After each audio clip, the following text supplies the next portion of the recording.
In one of our previous videos, we talked about how dodging doesn't work in sword fighting, and we stand by that when we're talking about the Hollywood or video game dodge. This idea that a sword cut is coming at me, and I am able to, at the last second, get underneath it without doing any defensive work or without increasing the distance.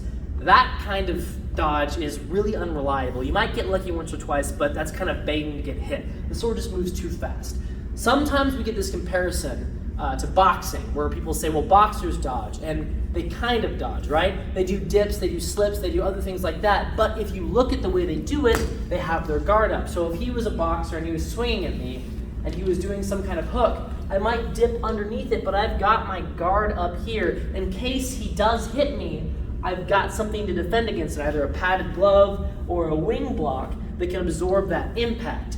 With a sword, I can do that sort of dodge. So if he's cutting at me, I can dodge at the last second, but it would involve some sort of defensive action that I could then go from. That's more like the way a boxer dodges.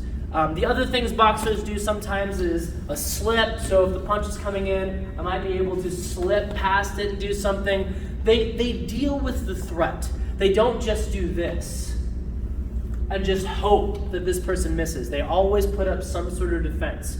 And the same thing has to be done with the sword. If I am not increasing the distance, I have to deal with this threat. I can't just hope that he's going to miss. But there is a way to dodge out of the way without doing a defensive blade movement, without doing a defensive blade action, and that is by increasing the distance. What I'm talking about is this. If my opponent attacks at me, I can retreat, increasing my distance, meaning that my opponent misses, and then immediately come back in with my own cut. If you are good enough at controlling your distance, you can manage your opponent's blade by just not being there. If you are very good at controlling the distance, you can estimate where his blade's going to be, get out of the way, and then very quickly come back in. This is very hard to deal with on the other side.